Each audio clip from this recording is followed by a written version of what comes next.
Llegué al hospital para cuidar de mi marido, que tenía las piernas rotas. Mientras dormía, la enfermera jefa me deslizó sigilosamente un trozo de papel en la mano. No vengas más. Revisa la cámara de seguridad de anoche. A las 3 de la madrugada, el hospital de distrito en el corazón de Madrid estaba extrañamente silencioso.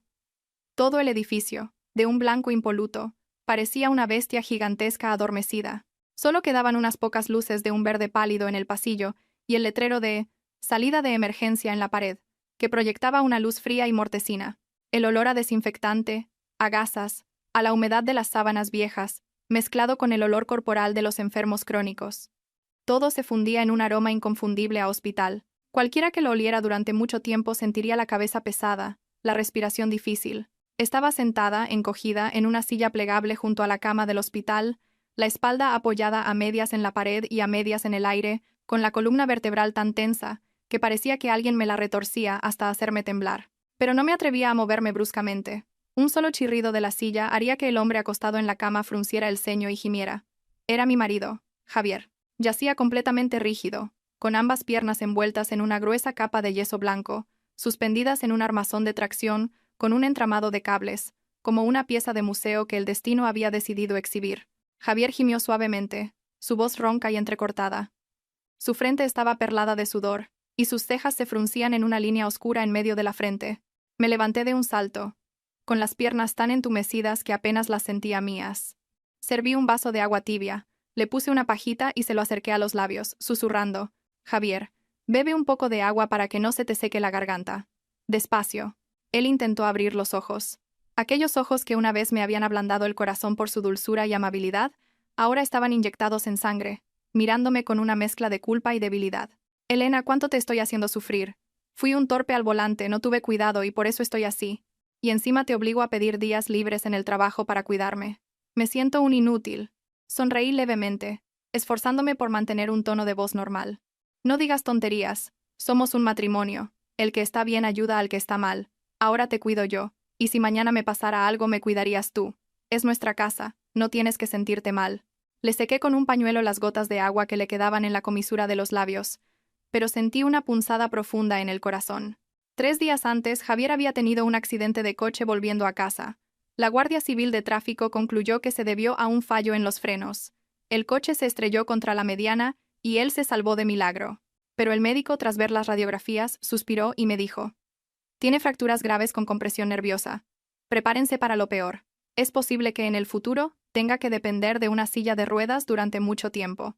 Para un hombre que estaba consolidando su carrera, esa frase era como una sentencia de muerte. Y para mí, Elena, una auditora de proyectos de construcción de 30 años, fue como si alguien hubiera demolido de repente la casa que había tardado casi 10 años en construir, ladrillo a ladrillo. El trabajo, la casa, los planes de tener hijos, todos los proyectos que habíamos dibujado juntos, todo se había detenido en una sola noche. Llevaba 3 días sin apenas dormir. Durante el día, me sentaba en la silla junto a su cama, vigilando el suero y los medicamentos mientras gestionaba correos y informes de la empresa en el portátil. Por la noche, cada 2 horas, lo giraba, lo aseaba, le cambiaba la cuña y me aseguraba de que el yeso se mantuviera seco. Cada nervio de mi cuerpo estaba tenso como la cuerda de un violín, a punto de romperse al menor contacto. «¿Dónde está Isabel?» Javier, después de beber unos sorbos, miró alrededor de la habitación. Su tono era casual, pero sus ojos recorrieron rápidamente el espacio antes de detenerse en la silla vacía al otro lado de la cama. «Se ha ido a casa a prepararte un caldo de huesos. Dice que mañana te lo traerá para que recuperes fuerzas. La he echado para que descansara un poco», respondí mientras ajustaba la velocidad del goteo del suero. Isabel era una prima lejana de Javier que acababa de terminar la universidad y había venido a Madrid a buscar trabajo. Como aún no había encontrado piso, se quedaba temporalmente con nosotros. Era una chica de palabra dulce y muy ágil. Estos 3 días, entre el papeleo, ir a por cosas y comprar comida, si no hubiera sido por su ayuda, probablemente me habría derrumbado ayer mismo. Al pensarlo, me sentí sinceramente agradecida. «No dejes que se agote demasiado. Y tú también deberías intentar echar una cabezada». «Estás más pálida que el enfermo», dijo Javier con un suspiro, cerrando los ojos con un tono de compasión. Iba a bromear un poco para aligerar el ambiente cuando la puerta de la habitación se abrió suavemente, y el sonido de unas ruedas sobre el suelo de baldosas se oyó muy débilmente. Era la enfermera jefa, a quien todos en la planta llamaban Carmen. Tenía más de 40 años. No era guapa, y su rostro siempre parecía impasible, como el de alguien que ha visto tantas veces la vida y la muerte que ya nada la sobresalta. Hablaba poco y trabajaba rápido. Normalmente no era muy conversadora con los familiares de los pacientes. Pero por alguna razón, estos últimos días, cada vez que pasaba, me lanzaba una mirada extra. No era una mirada de molestia, sino como si estuviera pensando en algo y luego lo descartara. Cama 7, cambio de medicación, dijo Carmen en voz baja al acercar el carrito a la cama de Javier, temerosa de hacer ruido. Me levanté rápidamente y me aparté. Muchas gracias, Carmen. ¿Qué trabajo? Ella no respondió. Se puso los guantes y levantó con delicadeza la manta para revisar el yeso y la sonda urinaria. Sus movimientos eran muy hábiles, pero su mirada era afilada como un cuchillo, recorriendo rápidamente el rostro de Javier, bajando por sus piernas y deteniéndose en la vía del suero. Familiar. Vaya a la sala de enfermeras y tráigame 2 bolsas de suero más. Esta está a punto de acabarse y ya no me quedan en el carrito. Se giró de repente hacia mí, con un tono que no admitía réplica. Me quedé un poco perpleja. Esas tareas menores solían hacerlas las enfermeras auxiliares, pero al ver su expresión seria, no me atreví a preguntar. Asentí y me dirigí hacia la puerta. Justo cuando pasaba a su lado, sentí algo pequeño y frío presionar mi mano. Un trozo de papel doblado fue introducido rápidamente en la palma de mi mano. La sensación, aguda y fría, me sobresaltó como si me hubiera pinchado una aguja. Estuve a punto de gritar, pero al levantar la cabeza vi a Carmen dándome la espalda, fingiendo ajustar la almohada de Javier. Su otra mano, oculta tras su espalda, hizo un gesto rapidísimo. El dedo índice sobre los labios, indicando silencio. El corazón se me encogió. El instinto de alguien que trabaja a diario con datos y cifras anómalas me hizo comprender de inmediato que algo no iba bien. No me di la vuelta ni me detuve. Apreté el trozo de papel en mi mano y salí directamente al pasillo. El pasillo estaba desierto a esa hora. Solo se oía el zumbido del aire acondicionado. Fui directa hacia el rincón del cuarto de los calentadores de agua, un ángulo muerto que las enfermeras llamaban en broma el escondite de las cámaras. Allí, la luz amarilla era tenue, lo justo para ver un rostro. Me apoyé en la pared y respiré hondo para que mis manos dejaran de temblar. El papel estaba arrugado y húmedo por el sudor. Lo abrí lentamente, pensando que podría ser una receta o una nota sin importancia. Pero las palabras garabateadas que aparecieron bajo la luz me dejaron helada. No vengas más. Revisa la cámara de anoche. Él está fingiendo dormir. Solo esas pocas palabras. La letra era apresurada, la tinta aún borrosa, pero para mí fue como si alguien me hubiera arrojado un cubo de agua helada desde la cabeza. El cuero cabelludo se me adormeció, la palma de la mano se quedó fría. Las palabras, fingiendo dormir, danzaban ante mis ojos. ¿Qué significaba no vengas más? ¿Quién fingía dormir? ¿Javier? ¿Revisar la cámara de anoche? ¿Qué había pasado anoche? Imagínense estar en esa situación.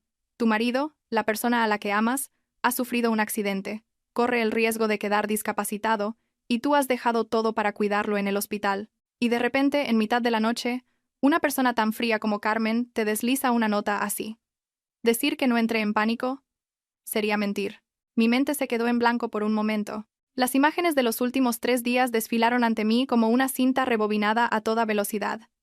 Javier siempre quejándose de dolor, sobre todo cuando me acercaba a sus piernas escayoladas, no me dejaba mirar bien las heridas, diciendo que era desagradable, que no mirara. Su teléfono, que nunca antes había tenido contraseña, ahora lo guardaba cada noche bajo la almohada y apagaba la pantalla rápidamente si llegaba un mensaje. Isabel, parecía que cada vez que ella entraba en la habitación, él gemía más, se mostraba más débil. En cambio, cuando estábamos solos, a veces sentía que le dolía un poco menos, pero él se esforzaba por cerrar los ojos y contener la respiración. Antes había ignorado esos detalles, pensando que eran paranoias mías. Pero ahora, bajo la luz amarillenta y con esas líneas en el papel, todo encajaba como piezas de un rompecabezas, formando una larga cadena que me apretaba la garganta. Me quedé inmóvil en el cuarto de los calentadores unos minutos más, hasta que el dolor de mis uñas clavándose en la palma de la mano me devolvió a la realidad. No te alteres. No solo era una esposa, era una auditora. Durante años, mi método había sido buscar pruebas ante cualquier anomalía, sin sacar conclusiones precipitadas. Con ese pensamiento, rompí el papel en pedazos diminutos, los tiré al inodoro y tiré de la cadena hasta que no quedó nada flotando. Luego me agaché y me eché agua fría en la cara. Al levantar la vista hacia el espejo, vi a una mujer con el rostro pálido, los ojos hundidos por el insomnio, pero en su mirada algo acababa de cambiar. La suavidad habitual había dado paso a un destello frío y afilado. Elena. Cálmate. Llorar, gritar, pelear. Ahora no resolverá nada. Necesitas la verdad, me dije en voz baja, con la voz ronca. Abrí el grifo, cogí las 2 bolsas de suero del estante y volví a la habitación como si nada. Al entrar, intenté mantener una expresión serena. Carmen, aquí tienes el suero. Carmen levantó la vista y me miró. En sus ojos vi claramente 2 cosas: compasión y determinación. Cogió la nueva bolsa, la colgó, revisó la vía una vez más y dijo en voz baja, como si fuera una casualidad: esta noche seguramente estará tranquilo. Aprovecha para descansar un poco. Si pasa algo, te avisamos. Asentí en agradecimiento, pero no me senté de inmediato. Me quedé mirando a Javier durante un buen rato. Volví a estar inmóvil, con los ojos cerrados y la respiración regular. Cualquiera que lo viera pensaría que era un pobre marido con las piernas rotas, sufriendo en silencio, con su abnegada esposa a su lado. Pero en mi cabeza, después de esa nota, el rostro de Javier se había vuelto extrañamente desconocido, como una máscara muy bien pintada. Esta noche déjalo dormir. Mañana lo veremos todo con más claridad. Pensé para mis adentros, sin saber si me lo decía a él o a mí misma. Esa noche, por primera vez en 3 días, no me quedé despierta junto a su cama contando cada uno de sus gemidos. Me acosté en la silla plegable, me tapé con la manta y me quedé mirando el techo con los ojos abiertos de par en par. En mi mente solo una frase se repetía una y otra vez. Mañana, cueste lo que cueste, tengo que ver la grabación de la cámara del hospital. A la mañana siguiente, en cuanto asomaron los primeros rayos de sol, me levanté para correr las cortinas y reajustar la manta de Javier. Mi cuerpo estaba agotado, como si hubiera pasado por una larga fiebre, pero mi mente estaba extrañamente lúcida. En cuanto abrí los ojos, las palabras de la nota de Carmen volvieron a aparecer con total claridad. No vengas más. Revisa la cámara de anoche. Él está fingiendo dormir. Javier seguía inmóvil, con los ojos cerrados, los labios secos, frunciendo el ceño de vez en cuando como si sintiera dolor. Isabel entró con un caldo, lo dejó en la mesita, y al verme despierta, me saludó alegremente. «Elena, ¿ya estás levantada? Acabo de preparar un caldo de huesos para que Javier recupere fuerzas». «¿Seguro que no has dormido nada esta noche? Tienes unas ojeras enormes». Miré de reojo a Javier. Sus ojos seguían cerrados, pero sus hombros temblaron ligeramente, como si contuviera un gemido. Desde fuera, cualquiera vería una familia unida superando una desgracia. Si hubiera sido el día anterior, probablemente le habría sonreído a Isabel, agradecida, y me habría sentido reconfortada por tener una familia política tan considerada. Pero esa mañana, todo a través de mis ojos parecía distorsionado, como un espejo agrietado donde la luz se rompía en fragmentos afilados. Me pasé la mano por el pelo, intentando mantener un tono de voz normal. «Gracias, Isabel. Dentro de un rato tengo que pasar por la oficina. Me han llamado para firmar unos papeles urgentes. Quédate aquí con Javier, por favor. Si pasa algo, llámame». Al oír eso, Javier abrió ligeramente los ojos y me miró con preocupación. «Elena, ¿tardarás mucho? Me siento muy inseguro aquí solo. Todos estos días has estado tú, y ahora me dejas con una cría. ¿Qué dices? Isabel nos ha estado ayudando muchísimo estos días. Le debemos mucho». Me volví hacia Isabel con una sonrisa, y le di una palmada suave en la mano a Javier, como para tranquilizarlo. «Solo será media mañana. Intenta estar tranquilo. Si necesitas algo, llama a las enfermeras». Dicho esto, me incliné para ajustar los cables de la tracción y las vendas en su espalda. Mis movimientos seguían siendo cuidadosos, como siempre, pero en mi corazón había un vacío helado. Antes, cada vez que tocaba a Javier pensaba, este es mi marido, el hombre con el que he elegido pasar el resto de mi vida. Ahora, otra pregunta no dejaba de rondarme. ¿De verdad está actuando conmigo? Recogí rápidamente mi chaqueta, el bolso y el portátil. Isabel me ayudó con el bolso, sin olvidar decirme: «Ten cuidado en la carretera.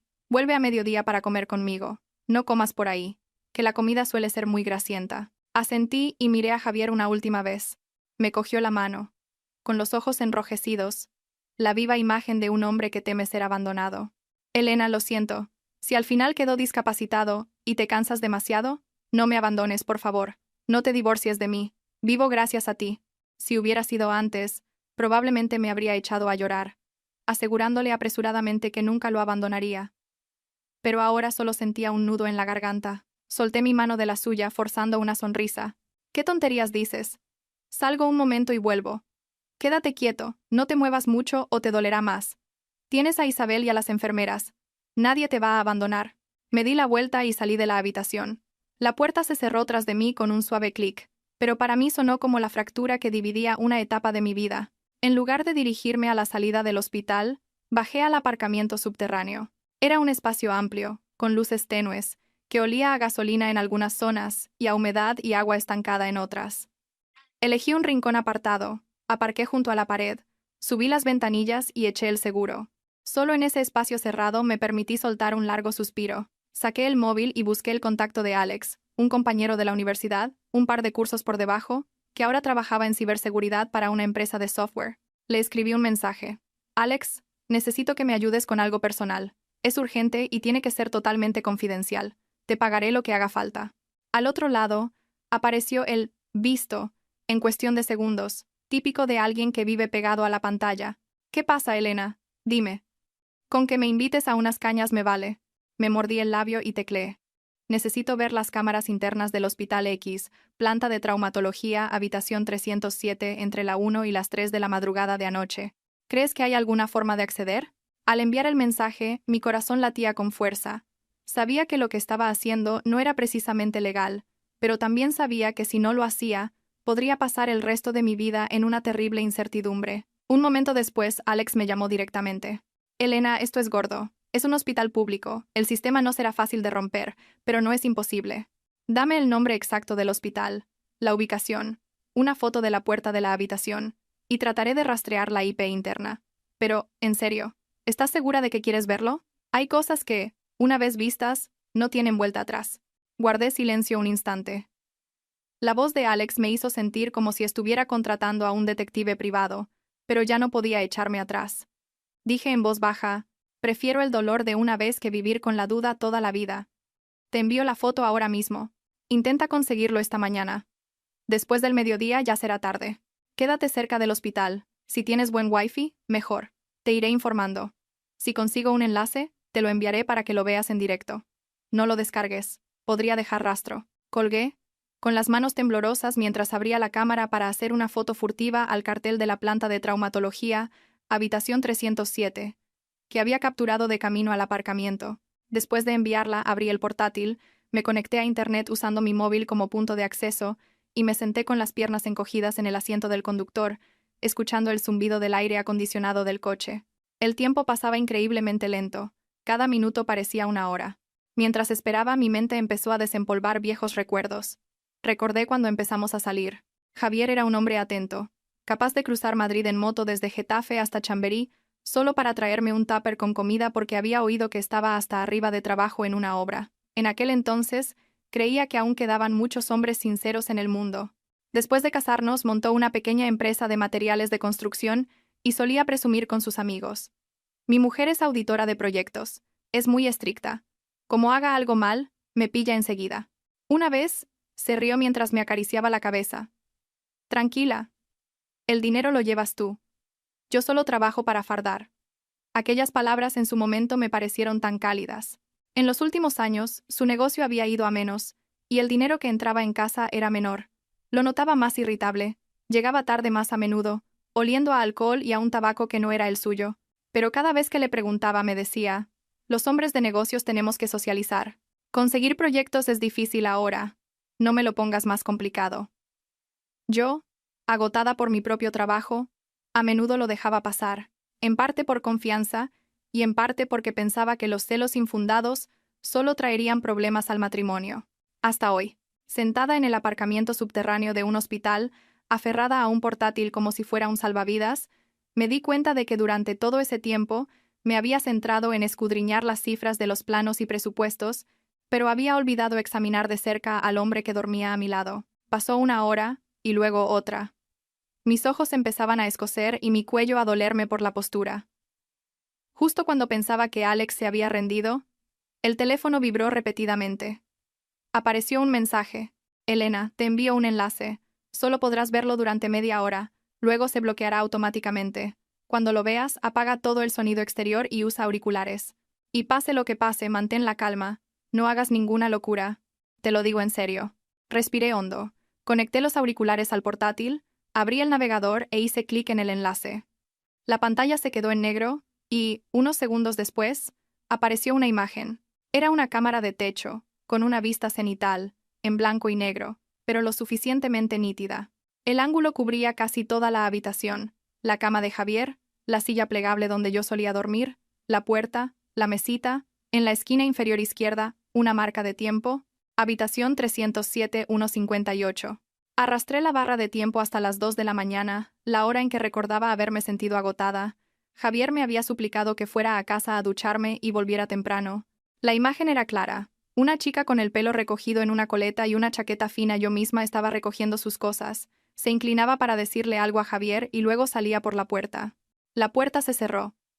La habitación quedó en silencio. Javier yacía inmóvil, como un cadáver. Apreté los puños, mis dedos temblaban sobre el trackpad. En mi interior, todavía quedaba una pequeña y frágil esperanza. Quizás Carmen se había equivocado. Quizás él solo se había movido un poco, no hasta el punto de fingir dormir, como decía la nota. Pero menos de un minuto después, lo que no quería ver apareció ante mis ojos, crudo y brutal. Javier abrió los ojos. Rápido, alerta. Ya no había rastro de esa mirada lánguida y dolorida. Levantó la cabeza, miró a su alrededor y, apoyándose en los brazos, se incorporó. Su movimiento fue firme y decidido.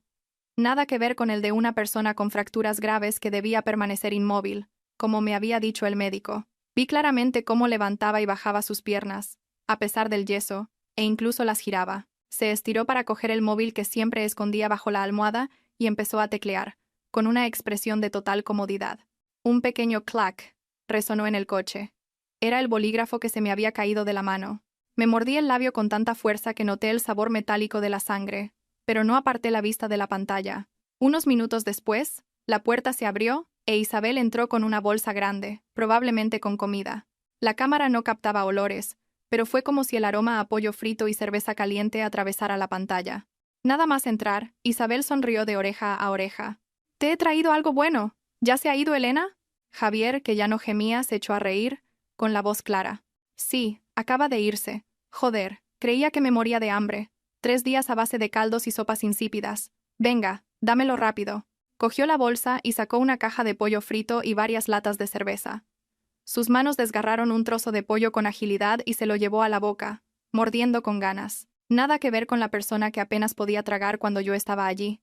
Isabel se sentó en el borde de la cama, se inclinó y le dio unas palmaditas en la pierna escayolada, riendo. «Come despacio, a ver si te atragantas. Estaba preocupadísima por ti, pero tienes que seguir con el papel de enfermo, o Elena sospechará y se arruinará todo». Javier, mientras masticaba, le dio una palmada suave en la espalda a Isabel, y luego otra en el trasero, como si no supiera que una cámara lo estaba grabando. «Lo haces genial. Sin tu ayuda en la actuación, Elena no se lo habría creído. Parece que estos días se ha ablandado. Seguro que en unos días acepta vender el piso del barrio de Salamanca. Con lo que saquemos pagamos las deudas y nos sobrarán más de 1 millón de euros para empezar de nuevo en otro sitio». Las palabras «piso del barrio de Salamanca» resonaron en mi cabeza como una explosión. Era un dúplex con vistas que mis padres me habían dejado en herencia. Las escrituras estaban a mi nombre. Cuando nos casamos, acepté que Javier se empadronara allí, pero siempre lo consideré mi dote, mi último refugio si la vida se torcía. Y ahora, en los planes de mi marido, solo era un salvavidas para él, un cebo para mantener a raya a la muerte. Isabel no pudo ocultar su entusiasmo. «¿Estás seguro de que Elena aceptará vender?» «Parece buena, pero también es muy cabezota». «Precisamente por ser buena es fácil de convencer», resopló Javier, abriendo una lata de cerveza y bebiendo de un trago. Le pedí a un amigo médico que le contara todos los peores escenarios posibles. Luego me hago el desesperado. Le digo que tengo miedo de ser una carga para ella. Elena es de las que se sacrifican por los demás, pero no sabe cuidarse a sí misma. Tú espera. En cuanto vendamos, te doy la mitad. Nos vamos a las Canarias o a la Costa del Sol, montamos un bar y a vivir. ¿Para qué quedarnos aquí aguantando a esa sosa? Vi cómo Isabel apoyaba la cabeza en su hombro. Su voz se suavizó. ¿Y las deudas con esos tíos?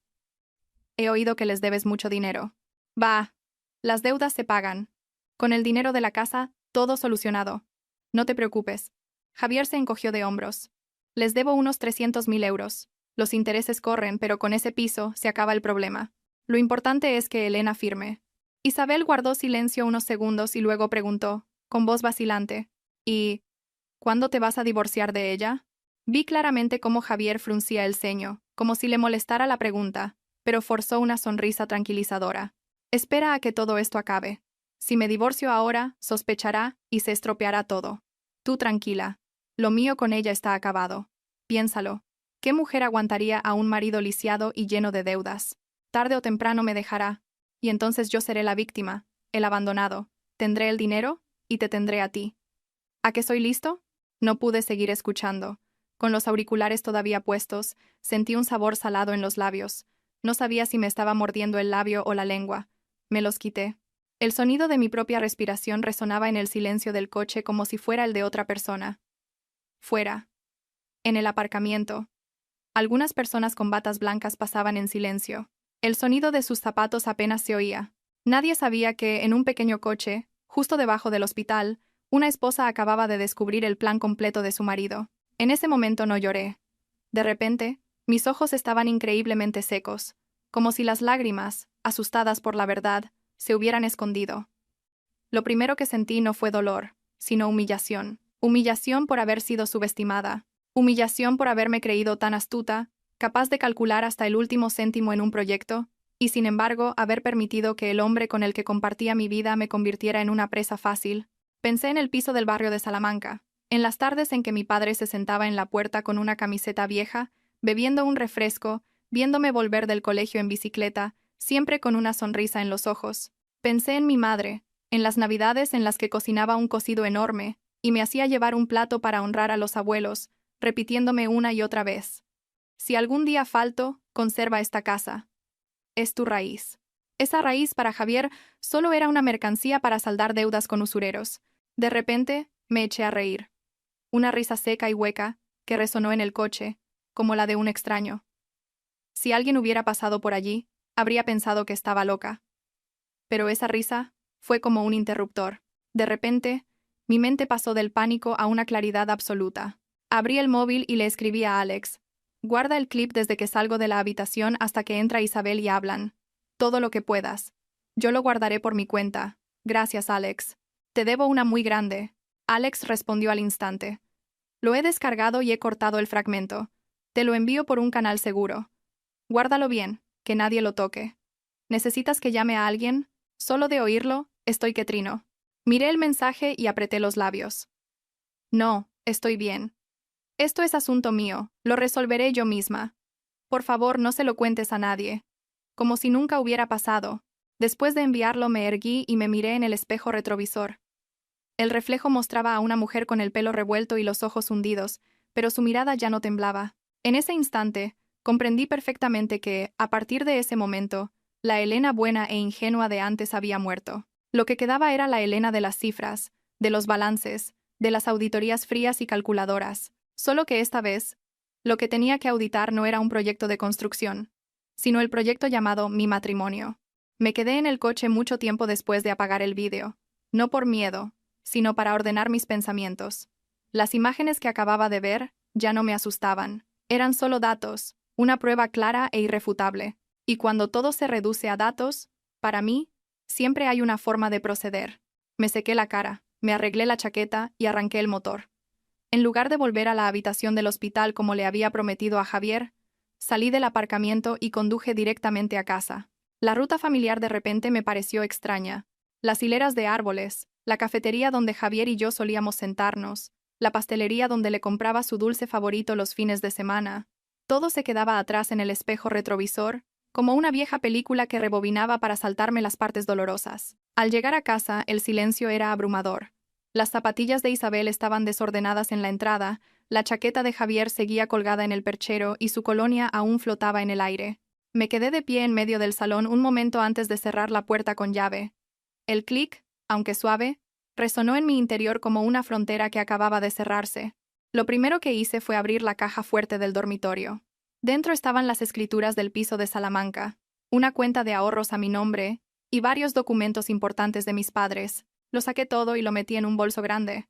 Luego, abrí el portátil e inicié sesión en mi cuenta bancaria personal, la contraseña que antes Javier también conocía.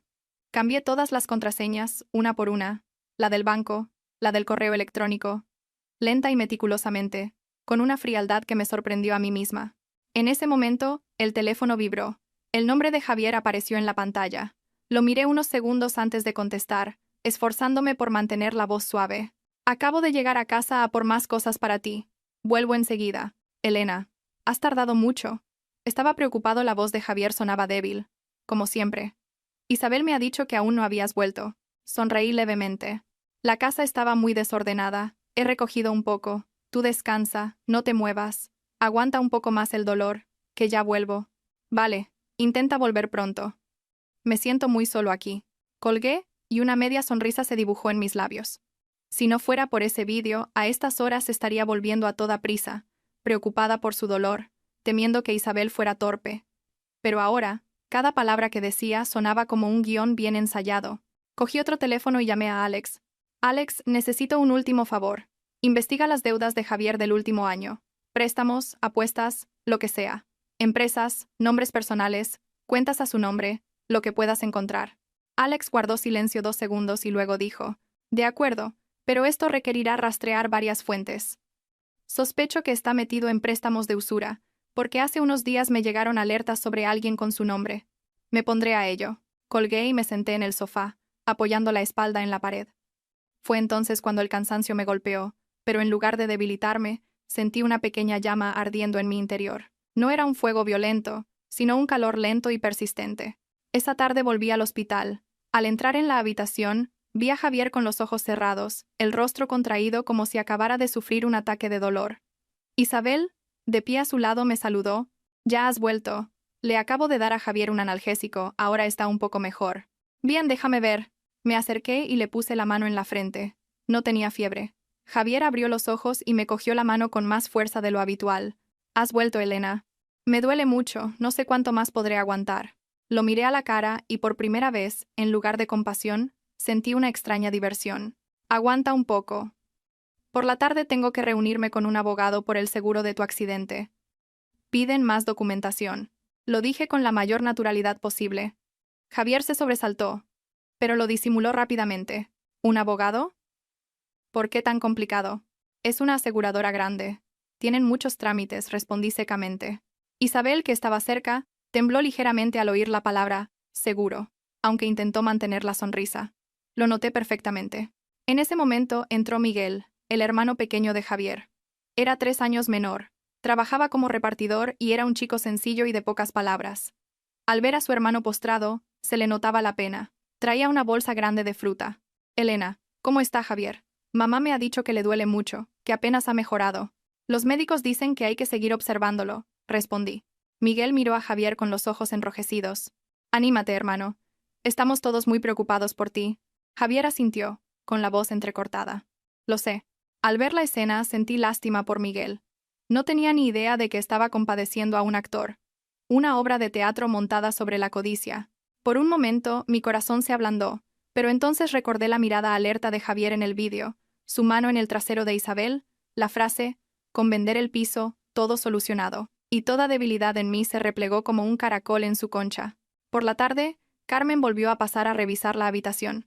Cuando me vio, su mirada se detuvo en mí un poco más de lo habitual. Entendí que quería saber si lo había visto. Esperé a que Javier se durmiera por el efecto de los medicamentos y salí sigilosamente al pasillo. Carmen estaba escribiendo en una pizarra. Me acerqué y dije en voz baja: ya lo he visto. El bolígrafo en su mano se detuvo un instante. Levantó la vista y me miró directamente. Su voz se volvió más grave. ¿Y bien, qué piensas hacer? Miré hacia la habitación donde yacía Javier y luego la miré a ella de nuevo. No puedo decirlo ahora, pero necesito que me ayudes a guardar el secreto, al menos por el momento. Carmen asintió sin hacer más preguntas. Sabía que era de las que solo dicen lo necesario. Su silencio, en ese momento, fue para mí más valioso que 1000 consejos. Esa noche, cuando Isabel salió a comprar la cena, me senté junto a la cama y fingí quedarme dormida, con la cabeza apoyada en el colchón. Javier, creyendo que dormía, suspiró. Pero yo estaba despierta, escuchando cada una de sus respiraciones, esperando el momento adecuado.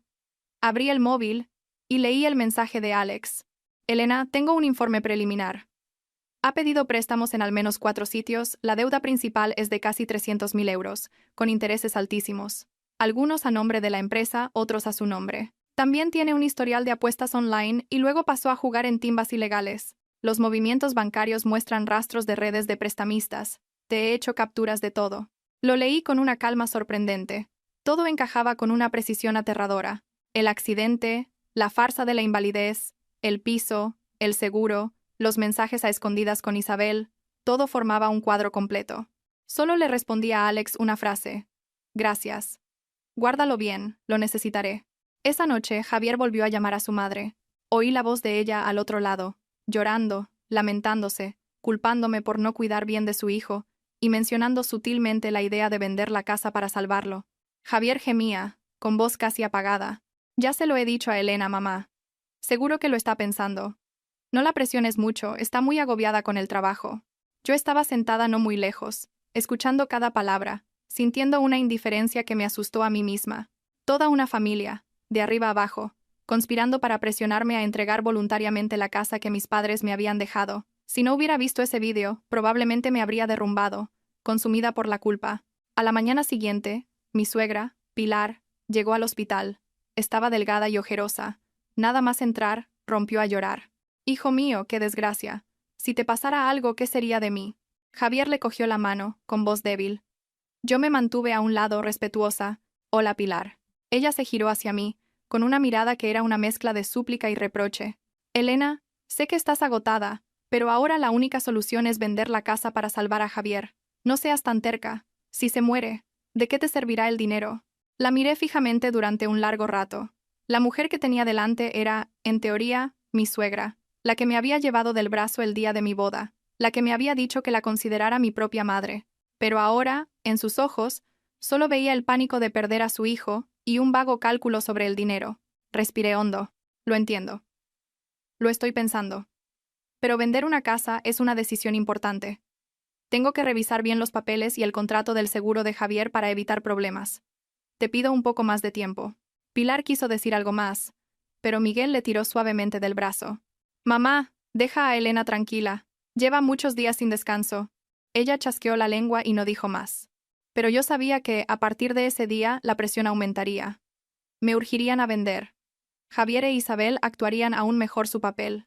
Y mi suegra sería la carta más fuerte que Javier usaría para apelar a mi compasión.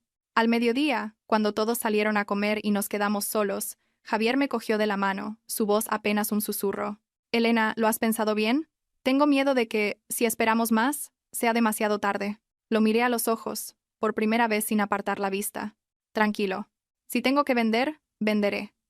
Pero todo tiene que ser claro y transparente. No quiero acabar perdiendo el dinero y encima con la fama de haber abandonado a mi marido. En los ojos de Javier un destello de alivio brilló fugazmente. Creyó que me había convencido, pero yo, para mis adentros, pensé: sí, venderé. Pero no como tú quieres. Después de esa conversación, la actitud de Javier hacia mí cambió notablemente. Se volvió más tierno, me cogía la mano más a menudo, y su mirada siempre reflejaba gratitud. A veces, incluso lloraba al hablar de su miedo a ser una carga. Si hubiera sido antes, lo habría creído. Pero ahora, cada lágrima que derramaba me traía a la mente la imagen de él comiendo pollo frito, bebiendo cerveza y dándole una palmada en el trasero a Isabel. Lo veía actuar y mi corazón se sentía como el hielo. Mi suegra venía al hospital casi a diario. Ya no me hablaba con dureza, sino que había adoptado un tono más suave. Me cogía de la mano y me susurraba: Elena, sé que quieres mucho a Javier, pero nuestra situación ha cambiado. Haz un pequeño sacrificio.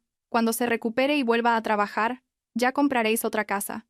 Yo solo asentía para que me dejara en paz. Miguel, en cambio, cada vez que visitaba a su hermano, se quedaba en un rincón en silencio, observándolo durante largo tiempo, como si quisiera decir algo pero se contuviera. Una vez, mientras lo acompañaba a la salida, me cogió del brazo y me dijo en voz baja: Elena, últimamente veo a mi hermano muy raro. A veces entro de repente y está callado como un muerto, pero otras veces lo oigo hablar por teléfono con una voz totalmente normal. Ten cuidado, por favor. Lo miré, y mi corazón se conmovió. Desde fuera, parecía que estaba sola y acorralada, pero resultó que alguien más había notado las anomalías. Gracias, Miguel, fue todo lo que pude decir. Esa noche, Isabel volvió muy tarde. Al entrar en la habitación, olía a un perfume extraño. Javier la miró de reojo. Yo lo vi todo. Isabel dejó un plato de sopa en la mesa y dijo en voz baja: Elena, mañana por la mañana tengo que ir a entregar unos currículums. Quizás estos días no pueda venir tanto a cuidar de Javier. Espero que lo entiendas. Asentí. Claro. Eres joven, tienes que pensar en tu futuro. Aquí estamos yo y las enfermeras. Isabel bajó la cabeza, sin mirarme. Se encogió cuando la mano de Javier apretó la suya durante un segundo y luego la soltó. Mis ojos se enfriaron. Sabía que tenía miedo. Miedo de que yo me diera cuenta. Miedo de que todo saliera a la luz. Y cuando la gente empieza a tener miedo, es más fácil que cometa errores. Esa noche, cuando la habitación quedó en silencio, abrí el archivo que me había enviado Alex.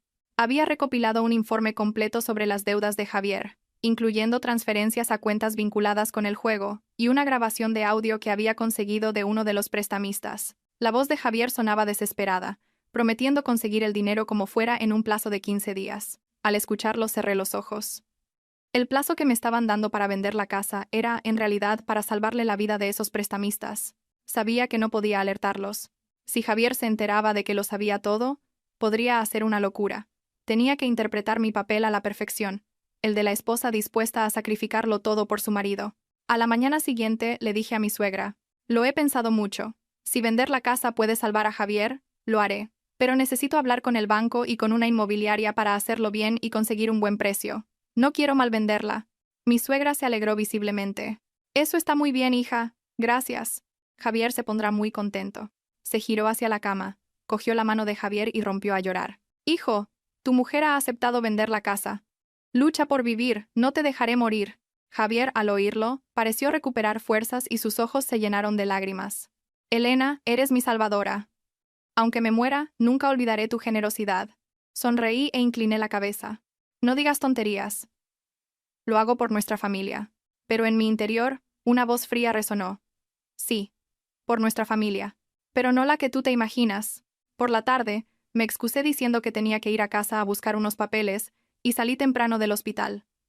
De camino, me detuve en un despacho de abogados situado en un callejón tranquilo. El abogado, el señor Martín, era alguien con quien había trabajado en una disputa contractual. Era unos años mayor que yo, de trato sereno y muy discreto. Después de contarle toda la historia, desde el accidente y el vídeo hasta las deudas, se quedó pensativo un buen rato, y luego dijo: legalmente, si podemos demostrar que Javier simuló el accidente o mintió sobre sus lesiones para estafar al seguro, el caso sería muy grave. Pero por ahora, no deberías presentar ninguna denuncia. Su estrategia es que vendas la casa voluntariamente, así que déjales creer que lo estás haciendo. Mientras tanto, mi equipo y yo te ayudaremos a reunir más pruebas. Asentí, con la mano temblando ligeramente sobre el escritorio. No necesito que vaya a la cárcel ahora mismo. Solo quiero proteger el patrimonio de mis padres y evitar que me acusen de abandono. El señor Martín me miró un momento y luego dijo en voz baja: es usted mucho más fuerte de lo que pensaba. Sonreí con amargura. No soy fuerte porque no me duela, sino porque no puedo permitirme derrumbarme ahora. Esa noche, volví al hospital. Javier, al verme llegar tarde, se alarmó. ¿Dónde estabas? Te he llamado varias veces y no contestabas. He estado con un agente inmobiliario. Ha visto la casa hoy. Hay varios interesados, pero aún no hemos cerrado un precio, respondí con calma. Los ojos de Javier se iluminaron. Ah, ¿sí? ¿Cuánto ofrecen? Alrededor de 1.200.000 euros. Pero no he aceptado. Quiero 1,5 millones. Lo dije lentamente. Era un precio por debajo del mercado, a propósito, para que no sospecharan que estaba ganando tiempo. Como esperaba, Javier asintió, impaciente. Bueno, lo importante es vender rápido. El precio ya lo ajustaremos. Lo miré, sin decir nada más. Para mí estaba claro que su vender rápido era para cumplir el plazo de la deuda, no por ninguna pierna rota. Esa noche Isabel volvió a salir a escondidas. Fingí no darme cuenta. Necesitaba que se ausentara más a menudo para que Javier perdiera uno de sus apoyos secretos. Y, tal como esperaba, sin ella, Javier se volvió visiblemente más inquieto. Sus dolores empezaron a ser menos convincentes. A veces se le olvidaba actuar y se incorporaba más de la cuenta. Yo lo veía todo. 2 días después, mi suegra volvió a insistir con la firma de la venta. Le dije que la inmobiliaria me pedía más documentos originales y que necesitaba unos días más. Se mostró descontenta, pero se contuvo, porque dependía de mí. Miguel, en cambio, cada vez hablaba menos. Una vez, mientras me ayudaba a llevar unas cosas al coche, me preguntó de repente: Elena, si mi hermano hubiera hecho algo malo, ¿tú lo perdonarías? Lo miré directamente a los ojos. ¿Tú qué crees, Miguel? Él bajó la cabeza, con la voz entrecortada. Solo espero que, si ha hecho algo mal, se detenga a tiempo. Esa frase me conmovió por un instante, pero luego comprendí que hay errores que no se solucionan simplemente deteniéndose.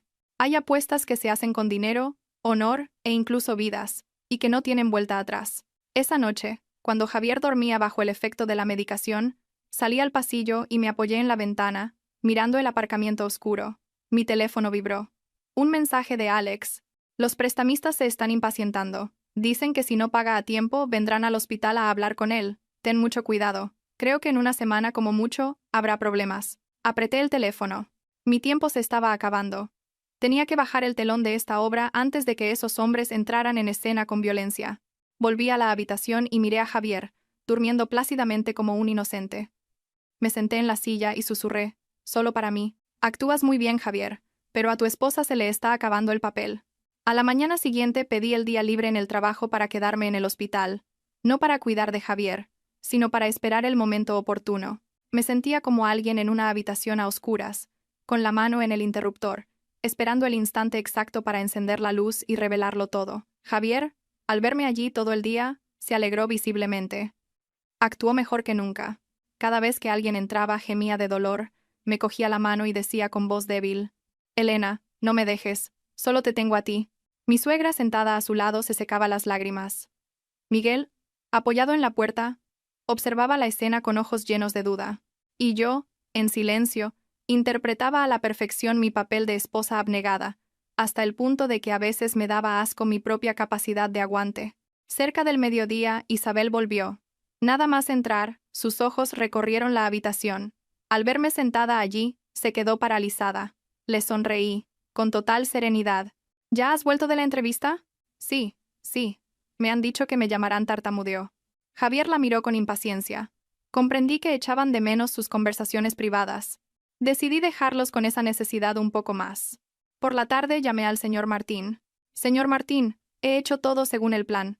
Los prestamistas han empezado a moverse. Creo que vendrán esta noche o mañana. La voz del abogado se volvió grave. Ya he contactado con la policía. En cuanto me dé la señal, intervendrán. Recuerde mantener la calma. No deje que la provoquen. Miré a través del cristal de la habitación donde Javier sonreía débilmente a su madre. Respondí en voz baja. Estoy más tranquila que nunca. Colgué y guardé el teléfono. Ya no tenía miedo, solo una certeza. Había llegado la hora del final. Sobre las 7 de la tarde, cuando las visitas empezaban a escasear y mi suegra se preparaba para irse, Javier me cogió la mano con fuerza. Elena. ¿Qué tal lo de la venta de la casa? Lo miré a los ojos. Mañana por la tarde he quedado en la notaría para firmar las arras. Si todo va bien, en 3 días firmamos la venta definitiva. Los ojos de Javier brillaron. Mi suegra también se alegró. «Qué bien, hija. Ya me quedo más tranquila». Miguel, que había permanecido en silencio, preguntó en voz baja. «Elena, ¿estás segura de que no hay ningún problema?» Asentí. «No te preocupes». Pasadas las 8, cuando la habitación se había quedado en silencio tras el cambio de medicación, la puerta se abrió de golpe. Entraron 3 hombres desconocidos. No parecían familiares de ningún paciente. Tenían una mirada fría y una actitud amenazante. La atmósfera se tensó al instante. El que iba delante miró a su alrededor y luego fijó sus ojos en Javier. «Señor Javier, hemos venido a visitarle». Javier palideció por un segundo y luego empezó a gemir. ¿Qué hacen aquí? Estoy gravemente herido. Mi mujer está a punto de vender la casa para pagarles. Mi suegra se levantó, asustada. ¿Quiénes son ustedes? Esto es un hospital, no pueden entrar así. Uno de ellos sonrió con desdén. Solo hemos venido a saludar a un conocido, señora. No se preocupe. Sus ojos se detuvieron en mí. Di un paso al frente, con calma. Si buscan al señor Javier, digan lo que quieren. Soy su mujer. El hombre enarcó una ceja. ¿Así que usted es la esposa? Mejor. Su marido nos debe casi 300.000 euros de capital, más los intereses. Nos prometió pagar en 15 días. El plazo está a punto de vencer. Solo queremos una respuesta clara. ¿Cuándo pagan? La habitación se sumió en un silencio sepulcral. Mi suegra, temblando, se giró hacia Javier. «Javier, les debes tanto dinero. ¿Por qué no me lo dijiste?» Javier tartamudeó, sudando profusamente. Solo pedí un poco para el negocio. Elena, diles que vamos a tener el dinero pronto». Lo miré, mi voz tan tranquila que resultaba gélida. «Tranquilo. Habrá dinero, sí. Pero no saldrá de la venta de mi casa». Todos se quedaron helados. Los 3 hombres me miraron con recelo. ¿Qué quiere decir? Saqué el móvil y pulsé un botón. En la pantalla del televisor de la pared apareció la grabación de la cámara de seguridad de aquella noche. Las imágenes eran nítidas. Javier, incorporándose, usando el móvil, comiendo pollo, bebiendo cerveza. Isabel a su lado. Y sus voces, hablando de vender la casa, de las deudas, de engañarme, resonando claramente en la silenciosa habitación. Mi suegra gritó: «Dios mío, ¿qué es esto? Javier, ¿qué has hecho?». Miguel se quedó petrificado. Isabel, pálida como un fantasma, retrocedió hasta la pared, y Javier ya no pudo gemir más. Se incorporó de golpe, aterrorizado, golpeando la cama con sus piernas supuestamente rotas. «Elena, escúchame, puedo explicarlo». «Es un malentendido». «¿Un malentendido?». Sonreí con amargura. ¿Un malentendido sobre fingir una lesión para que venda mi casa? ¿O un malentendido sobre tu plan con Isabel para usar mi dinero y pagar tus deudas? Los tres prestamistas se miraron entre sí. El líder asintió, sonriendo. Vaya, no sabía que el señor Javier fuera tan valiente. Me giré hacia ellos. El dinero que les debe es por apuestas y préstamos personales. Yo no tengo nada que ver, pero ya he hablado con mi abogado y con la policía. Todas estas pruebas ya han sido enviadas. Si causan más problemas aquí, no será solo él quien salga perdiendo. El hombre me miró fijamente durante un largo rato y luego se echó a reír. De acuerdo. No nos meteremos en sus asuntos familiares.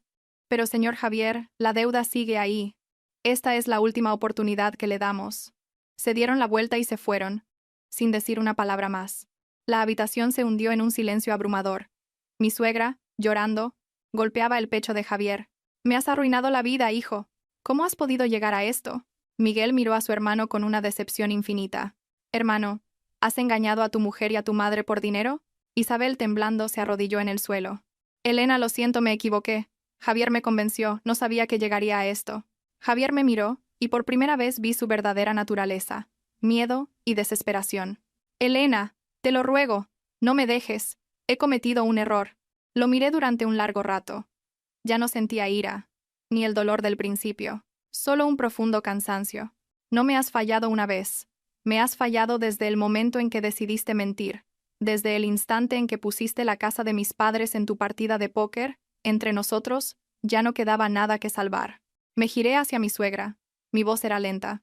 «Pilar, he hecho todo lo que he podido por esta familia, pero a partir de hoy, ya no soy su nuera». Mi suegra se quedó sin palabras y se desplomó en una silla. Miré a Miguel. «Siento no haber podido mantener una buena imagen de tu hermano». Miguel guardó silencio, con los ojos llenos de lágrimas. Entonces me di la vuelta.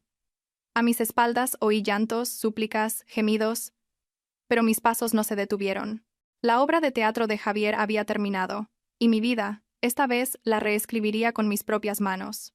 Salí del hospital esa noche. El viento era cortante. Las farolas dibujaban largas franjas amarillas sobre el asfalto húmedo. Por primera vez en muchos años, caminaba por la ciudad sin sentir que pertenecía a ningún lugar. Antes, fuera donde fuera, siempre tenía un hogar al que volver. Ahora, ese hogar se había convertido en una herida. Volví a la casa que mis padres me habían dejado.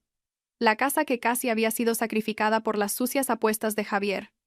La puerta se cerró tras de mí. Me apoyé en la pared y me deslicé hasta el suelo, cubriéndome la cara con las manos. Toda la fortaleza que había mostrado en el hospital se desvaneció. Las lágrimas cayeron, no porque aún quisiera a Javier, sino por compasión hacia mí misma, por todos los años de estupidez que había vivido. A la mañana siguiente, me levanté muy temprano y llamé al señor Martín. Fui tajante. «Inicie los trámites de divorcio lo antes posible. No quiero estar atada a él ni un día más».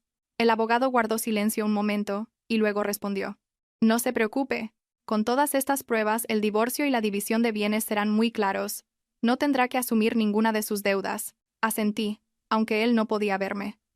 Lo que necesitaba ahora no era ganar en un papel, sino trazar una línea definitiva para salir de la vida de Javier. Al mediodía, Miguel vino a mi casa.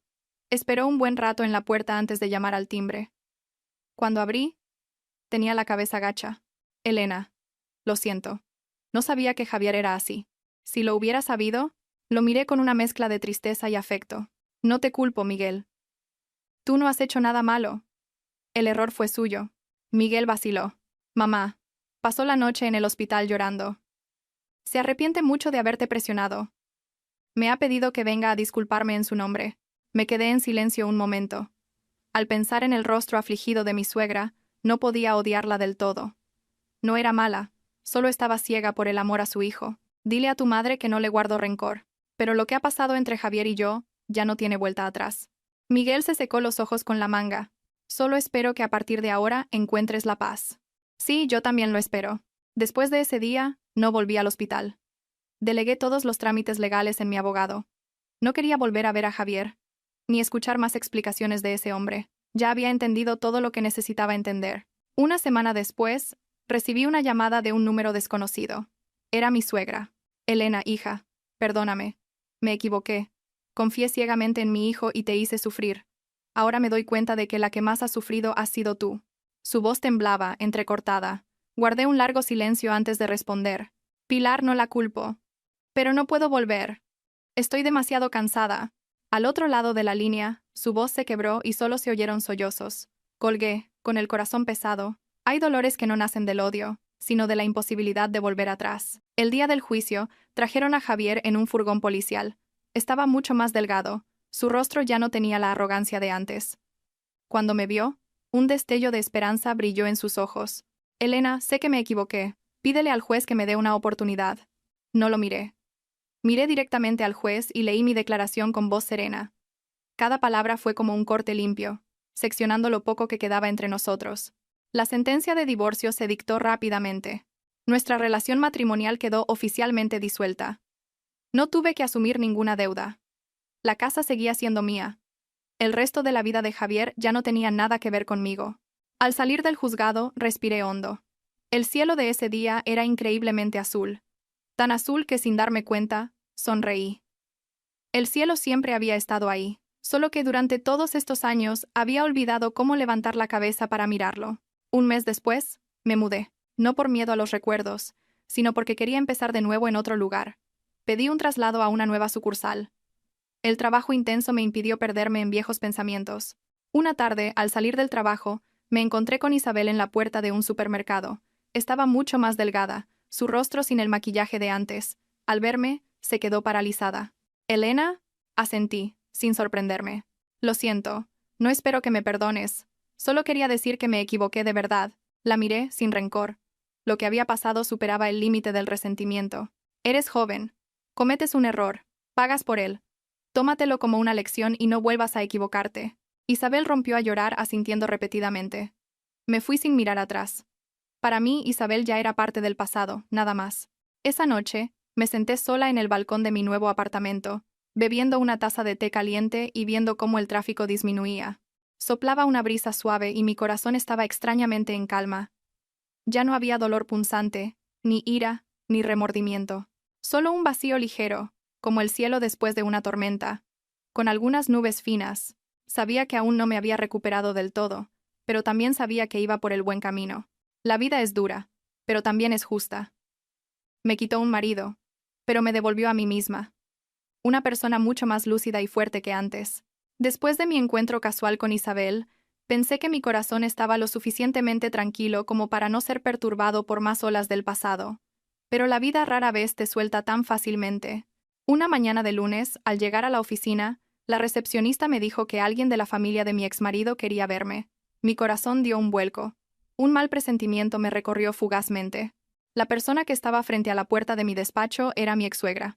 Estaba mucho más delgada que la última vez que la vi. Su pelo era casi completamente blanco. Su espalda estaba encorvada. Y sus ojos, ya arrugados, ahora reflejaban un profundo cansancio. Al verme, pareció querer decir algo, pero se contuvo. Después de un largo rato, finalmente habló. «Elena, ¿podemos hablar un momento?» Guardé silencio unos segundos y luego asentí. Ya no estaba enfadada con ella, pero tampoco sentía la cercanía para llamarla mamá, como antes. Nos sentamos en una pequeña cafetería frente a la oficina. Aferraba con fuerza un bolso de tela descolorido, su voz temblaba. A Javier lo van a trasladar para seguir investigando sus deudas. Dicen que es posible que le aumenten la condena. Miré la mesa de madera sin responder. Estos días no para de pedir verte. Dice que solo quiere hablar contigo una vez más antes de que se lo lleven. Sé que no tengo derecho a pedirte esto, pero soy su madre. No puedo soportarlo. Inclinó la cabeza profundamente. En su voz ya no había la exigencia de antes, solo la amarga impotencia de una madre que ve a su hijo caer sin poder hacer nada. El médico dice que está muy débil. Mentalmente tampoco está bien. Tengo miedo de que haga una tontería. Al oír esto, mi corazón se encogió. Por mucho daño que me hubiera hecho, No quería que eligiera ese camino. Tras un largo silencio, finalmente dije lentamente: iré a verlo una vez. Pero solo una. Los ojos de mi exsuegra se iluminaron como si acabara de ser salvada. Juntó las manos frente a su pecho. Te lo agradezco de corazón. 2 días después fui al centro de detención. La puerta de hierro se cerró tras de mí con un sonido metálico, frío y pesado. En la pequeña sala de visitas, me senté frente a Javier, separados por un grueso cristal. Estaba esquelético, con los ojos hundidos. Al verme pareció no poder creerlo. «Elena, ¿de verdad has venido?», asentí levemente. Mi voz era serena. «Dijiste que querías verme, y aquí estoy. Si tienes algo que decir, dilo rápido». Javier bajó la cabeza. Sus hombros temblaban. Un momento después, levantó la vista, con los ojos enrojecidos. «Sé que no tengo excusa. Solo quiero pedirte perdón. Arruiné tu vida». Lo miré fijamente, sin ira ni amargura, solo con un leve cansancio. «¿De qué sirve pedir perdón ahora?». Javier negó con la cabeza. Las lágrimas corrían por su rostro. «No cambia nada. Pero si no lo digo, temo no poder soportar los años que me quedan». Guardé silencio un largo rato. En ese momento, me di cuenta de que el hombre sentado frente a mí ya no era el Javier del que me había enamorado, ni el mentiroso de los vídeos. Ahora solo era un hombre derrotado, completamente desnudo ante las consecuencias de sus actos. «Elena, si pudiera volver atrás, preferiría no haberte conocido nunca a haberte hecho tanto daño». Sonreí levemente, una sonrisa amarga como una aceptación tardía. Si no te hubiera conocido, quizás no habría aprendido lo que es confiar en la persona equivocada, ni lo que es levantarse después de la ruina. Me diste una lección muy cara, pero ya la he pagado. El resto, te toca a ti. Javier me miró fijamente, como si quisiera grabar mi imagen en su memoria para siempre. Su voz era ronca. «Elena, ¿vas a estar bien?». Por supuesto, respondí secamente. Me levanté, puse la mano sobre el cristal y dije mis últimas palabras. «Acabemos aquí, Javier. Ya no te guardo rencor, pero tampoco puedo volver atrás». Él también puso su mano al otro lado del cristal. Nuestras manos se tocaron a través de una distancia insalvable. Me di la vuelta, sintiéndome increíblemente ligera. Al salir del centro de detención, el sol de la tarde me calentó el rostro. Acababa de cerrar por completo un capítulo de mi vida. El tiempo que siguió fue tranquilo. Mi trabajo era estable. Me ascendieron a un nuevo puesto, con más presión pero también más gratificante. Miguel me llamaba de vez en cuando para saber cómo estaba. Me dijo que mi exsuegra estaba muy delicada. Solo le pedí que la cuidara en mi lugar. Yo no tenía el valor de volver a ese pasado. Una noche, recibí un mensaje de un número desconocido. «Elena, soy Isabel. Acabo de firmar un contrato de trabajo en otra provincia. Antes de irme, solo quería darte las gracias por no haberme acorralado». Miré el mensaje un largo rato y luego respondí: «Vive decentemente, Isabel. Con eso es suficiente». Guardé el teléfono, sintiendo una calma interior. Cada uno debe caminar por el sendero que ha elegido. Ya no tenía la responsabilidad de cargar con el peso de nadie más. Esa noche, de pie junto a la ventana, vi cómo la ciudad se iluminaba. Las luces de miles de ventanas se reflejaban en el cielo oscuro como estrellas artificiales. Me di cuenta de que, por muy oscura que sea la vida, siempre hay luz. Solo tienes que estar dispuesto a abrir los ojos para verla. Había vivido en los errores de otros, pero a partir de ahora, viviría en mis propias decisiones. Después del encuentro con Javier en la cárcel, sentí que por fin había cerrado una puerta muy pesada. Las noches de insomnio se hicieron menos frecuentes, y el dolor sordo en mi pecho también disminuyó. Empecé a acostumbrarme a mi nueva vida de mujer soltera, libre, pero también solitaria. Iba a trabajar, volvía a casa, y los fines de semana a veces tomaba un café con mis compañeros. La vida transcurría sin dramas ni estridencias, pero también sin las ilusiones de antes. Una tarde de lluvia, al salir del trabajo, me llamó Miguel. Su voz sonaba entrecortada. «Elena, mamá, está muy mal. El médico dice que le quedan días. No para de llamarte. ¿Podrías venir un momento?». Sostuve el teléfono un largo rato sin responder. Afuera llovía a cántaros. Me había prometido a mí misma no volver, pero entre la razón y la humanidad, seguía siendo una persona blanda. «Envíame la dirección. Iré». El hospital olía igual que siempre, a ese desinfectante familiar. Cuando entré en la habitación, mi exsuegra yacía inmóvil en la cama, con el rostro demacrado, los ojos hundidos, y una respiración tan débil que parecía un hilo a punto de romperse. Miguel, sentado a su lado, le sostenía la mano. Al verme, se levantó de un salto. Asentí y me acerqué. Mi exsuegra abrió los ojos con dificultad. Al verme, Su mirada se iluminó un poco. Elena, has venido. Me incliné y tomé su mano esquelética, la misma mano que tantas veces me había señalado con reproche, ahora fría y temblorosa. Sí, aquí estoy. Las lágrimas brotaron de sus ojos y rodaron por sus sienes. Te he fallado mucho, hija. Toda mi vida solo he visto a mi hijo. No me di cuenta de su verdadera naturaleza. Y te hice sufrir. Apreté suavemente su mano. Ya pasó. No le guardo rencor. Rompió a llorar, con el pecho agitándose débilmente. No espero que me perdones. Solo espero que, si nos volvemos a encontrar en otra vida, no sea tu suegra, para poder tratarte con la decencia que te mereces como una extraña. Esa frase fue como un cuchillo que me atravesó el corazón. Incliné la cabeza, y mis lágrimas cayeron sobre su mano seca. En esta vida, nuestra deuda ya está saldada. Descanse en paz. Asintió muy levemente, su respiración se ralentizó y, un momento después, el monitor cardíaco mostró una línea recta. Miguel rompió a llorar desconsoladamente. Yo me quedé allí, en silencio, con un vacío en el alma. No sentía el dolor de cuando despedí a mis padres, solo una tristeza profunda y agotadora, como si acabara de poner el punto final a un destino que había llegado a su fin. El funeral fue sencillo. Estuve presente todo el tiempo, cumpliendo mi papel como la última nuera. Los familiares me miraban con curiosidad, compasión e incluso incomodidad. No me importó. Hice lo que mi conciencia me dictaba. El día del entierro, a Javier no le permitieron asistir.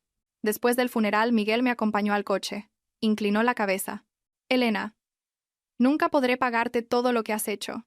Puse mi mano en su hombro. Vive una vida decente, Miguel. Es todo lo que necesitas hacer. Al volver a mi apartamento, cerré la puerta y me apoyé en ella.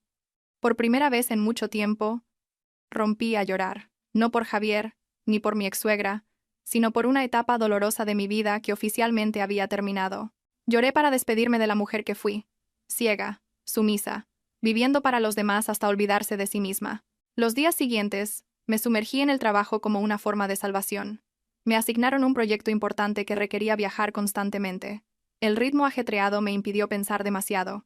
Descubrí que era mucho más fuerte de lo que creía. En un viaje de trabajo, durante una cena con unos socios, conocí a Daniel, el ingeniero jefe de su empresa. Era un hombre de conversación moderada y mirada serena. No fue entrometido ni curioso sobre mi vida personal, solo hablamos de trabajo, de la vida, de cosas normales. Al despedirnos, sonrió. Ha sido un placer hablar con usted. Si no le importa, la próxima vez que venga la invito a un café. Me sorprendió un poco, pero asentí. Claro. De camino al hotel me di cuenta de que mi corazón ya no estaba tan cerrado. No tenía miedo de conocer a un hombre nuevo, ni sentía la presión de enamorarme o de evitarlo. Simplemente, dejé que las cosas fluyeran. Esa noche, me miré en el espejo durante mucho tiempo. La mujer del reflejo ya no tenía esa tristeza de antes. En su lugar, había una mirada serena, experimentada y segura de sí misma. Sonreí, una sonrisa que no había visto en mi rostro en años. Había perdido mucho, un matrimonio, un hogar, la confianza, pero me había recuperado a mí misma. Y sabía que, frente a mí, un nuevo camino se abría silenciosamente. Después de ese viaje de trabajo, Daniel y yo mantuvimos el contacto, no de forma insistente, sino con mensajes ocasionales para preguntarnos por el trabajo. A veces él me enviaba una foto de una obra en construcción, otras yo le enviaba un plano recién terminado. Todo era ligero, como un arroyo que fluye entre las rocas, sin hacer ruido, pero lo suficiente para darte cuenta de que ya no estás sola. Un fin de semana Daniel me escribió. ¿Estás ocupada? Estoy cerca de tu casa. ¿Te apetece un café? Miré por el balcón. El cielo estaba despejado. Soplaba una brisa suave. Era una tarde rara en la que no tenía que sumergirme en papeles. Respondí. Bajo ahora mismo. La cafetería era un pequeño local a la sombra de unos árboles. Daniel había llegado antes. Se levantó para apartarme la silla. Seguía igual de sereno y educado. Hablamos de trabajo y luego de temas más triviales. ¿Llevas mucho tiempo viviendo sola?, preguntó en voz baja. Miré mi taza de café, en silencio por un momento, y luego respondí, me divorcié hace poco más de un año. Daniel asintió, sin hacer más preguntas. Yo también pasé por un divorcio. Me casé joven. Mi mujer falleció en un accidente de tráfico hace 4 años. Desde entonces he vivido principalmente para el trabajo. Por primera vez, vi en sus ojos una tristeza profunda pero serena, como la superficie de un lago en calma.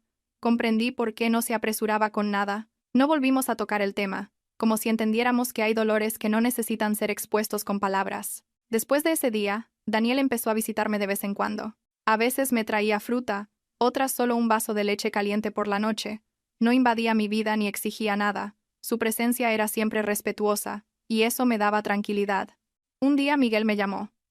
La noticia me dejó helada. Javier. Ha tenido un derrame cerebral en la cárcel. Está en cuidados intensivos. Me quedé en silencio mucho tiempo. Los viejos recuerdos, que creía enterrados, volvieron a aflorar. No, no hace falta que vengas, se apresuró a añadir Miguel. Solo quería que lo supieras. Me quedé junto a la ventana observando el ir y venir de la gente. Una parte de mí quería ignorarlo, pero otra me recordaba los años en que había llamado a ese hombre marido. Finalmente suspiré. ¿En qué hospital está? Iré un momento. Esta vez no fui como esposa ni como familiar. Fui como una persona del pasado que visita un fragmento de su propia historia. Javier yacía en la cama, demacrado, con la mitad del rostro paralizado por el derrame. Al verme, sus ojos se abrieron de par en par. Sus labios temblaron, pero no pudo hablar. Miguel, a su lado, dijo con voz entrecortada: «Los médicos dicen que ha superado lo peor, pero es posible que quede con media parte del cuerpo paralizada». Miré a Javier. No sentí el dolor que esperaba, solo una lástima tenue, como si viera a un extraño sufriendo las consecuencias de sus propias decisiones. Me acerqué y lo miré a los ojos. «Javier, ¿me oyes? Vive lo que te queda de vida lo mejor que puedas. El pasado entre nosotros está olvidado. No te aferres a él». Una lágrima rodó por la mejilla paralizada de Javier. No supe si era arrepentimiento o miedo a un futuro de invalidez. Ya no me importaba distinguirlo. Al salir del hospital, sentí una extraña sensación. No era un alivio total, pero tampoco una carga. Era como soltar un peso que había llevado durante mucho tiempo. Esa noche Daniel me esperaba abajo. Al verme, me miró fijamente. «¿Estás cansada?», asentí, sin decir mucho. Él simplemente me abrió la puerta del coche, encendió la calefacción y condujo en silencio. Un silencio que, en lugar de ser incómodo, me resultó reconfortante. Cuando paró frente a mi casa dijo: «Si necesitas hablar, aquí estoy». Me giré para mirarlo. La luz de la calle iluminaba su rostro, amable y firme. Por primera vez en años, mi corazón vibró, no por dolor, sino por una sensación cálida y genuina. «Gracias», dije en voz baja. Asintió, sin presionarme. Los días siguientes organicé mi vida. Llevé las cenizas de mi exsuegra a su pueblo, como deseaba Miguel. Le encendí una última vela. En el camino de vuelta, le escribí a Daniel. «Ya estoy mejor», respondió al instante. «Me alegro. Cuando estés libre, te invito a cenar». Miré el mensaje y sonreí. Una sonrisa diferente, menos tímida. Sabía que era lo suficientemente fuerte para dar un paso más. No para olvidar el pasado, sino para que el pasado no me impidiera avanzar. Mi vida se había roto, pero después de la ruina, aprendí a reconstruirla con mis propias manos. Y esta vez, caminaría más despacio, pero con más firmeza. Después del mensaje de Daniel no respondí de inmediato. No por dudar, sino porque quería preguntarme a mí misma con total sinceridad: ¿a qué le tengo miedo todavía? Había temido amar, confiar, empezar de nuevo. Pero en ese momento, entendí que si seguía cerrando la puerta por miedo, pasaría el resto de mi vida a la defensiva. Le respondí. Daniel contestó con un simple «de acuerdo». Pero eso fue suficiente para sentir un calor en el pecho. Nos encontramos en un pequeño restaurante junto al río. No era un lugar lujoso, solo unas mesas de madera, una brisa fresca y luces amarillas colgando. Daniel llegó temprano, como siempre. Nos sentamos y hablamos, no de trabajo ni del pasado, sino de cosas cotidianas. Me di cuenta de que hacía mucho tiempo que no hablaba con un hombre sin sentirme tensa o precavida. Después de cenar, paseamos por la orilla del río. El viento me alborotaba el pelo. Daniel caminaba a mi lado, manteniendo una distancia respetuosa. Después de un rato, dijo lentamente: «Elena, sé que has pasado por mucho. No quiero presionarte, pero quiero ser claro. Te aprecio como un hombre aprecia a una mujer». Mi corazón dio un vuelco, pero mantuve la calma. «Gracias por ser sincero. Pero yo también debo serlo. No estoy preparada para empezar una nueva relación tan rápido». Daniel asintió, sin mostrar decepción. «No necesito una respuesta ahora. Solo quiero que sepas que estoy aquí. Y que soy paciente». Lo miré, sintiendo una paz que rara vez había experimentado. La paz de ser respetada. Esa noche, en casa, pensé en Javier, en mi antiguo matrimonio, en las heridas. Curiosamente, ahora podía pensar en él sin que me doliera.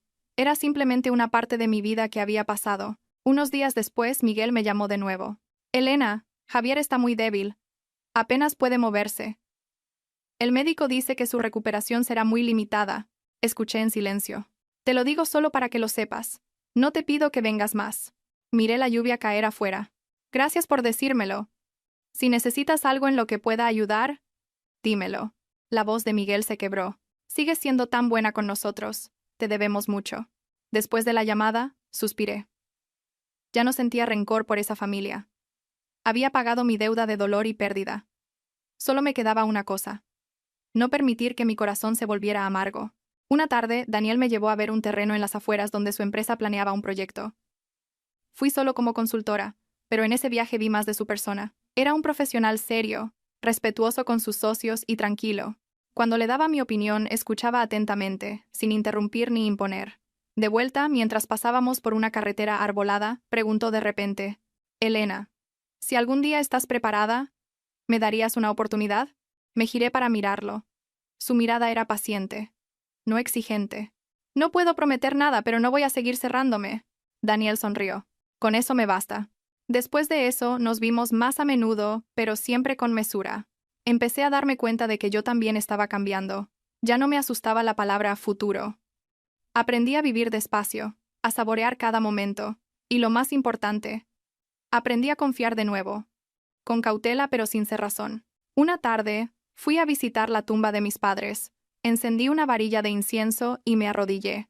Susurré, como si hablara conmigo misma. Papá, mamá, ya lo he superado. Ya no soy la mujer débil de antes. Esa noche, Daniel me recogió. Sentí una extraña calidez. Entre un hombre que había perdido tanto como él y una mujer que había sido tan herida como yo, no nos apresuramos.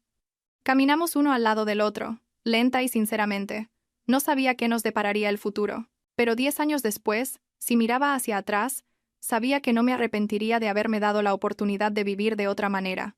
El tiempo pasó lentamente, como un río tranquilo.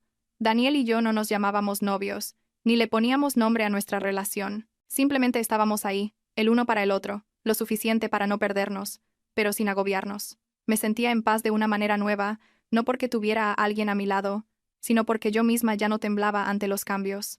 Una mañana de invierno Miguel me llamó. Su voz era grave. Elena, Javier, ha fallecido. Me quedé de pie junto a la ventana, apretando el teléfono. Afuera, las hojas amarillas caían. Sabía que este día llegaría, pero aún así, mi corazón dio un vuelco. ¿Cuándo ha sido? Esta madrugada. El derrame empeoró, no pudieron hacer nada. No lloré. Solo sentí un silencio interior, como el que se siente ante una tumba que ya esperabas. ¿Vas a venir a despedirte?, preguntó Miguel, con voz vacilante.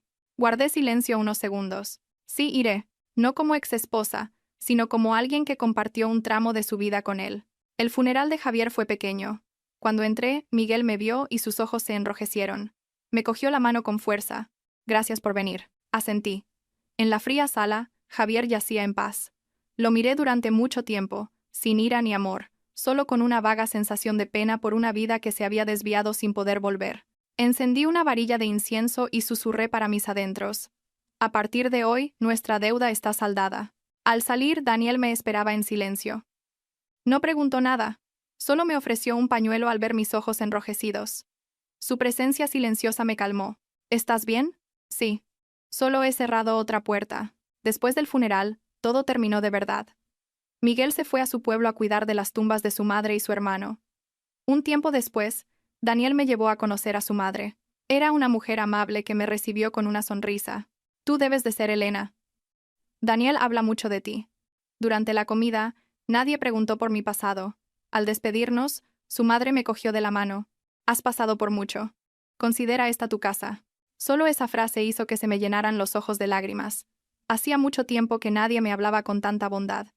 De vuelta, Daniel preguntó, ¿te has sentido presionada? Negué con la cabeza. No, tú y tu madre me hacéis sentir muy segura. Daniel sonrió. Solo quiero que te sientas en paz a mi lado. Esa noche, en casa, me miré en el espejo. La mujer que veía era diferente a la de años atrás. Más cauta, pero también más fuerte. Una semana después, Daniel me entregó una pequeña caja. No se arrodilló ni usó grandes palabras.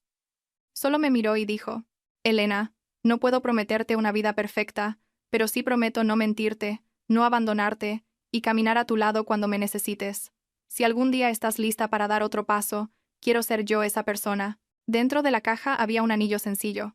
Lo sostuve en la mano, sintiendo una confianza lenta pero firme. No respondí de inmediato. Dame un poco más de tiempo.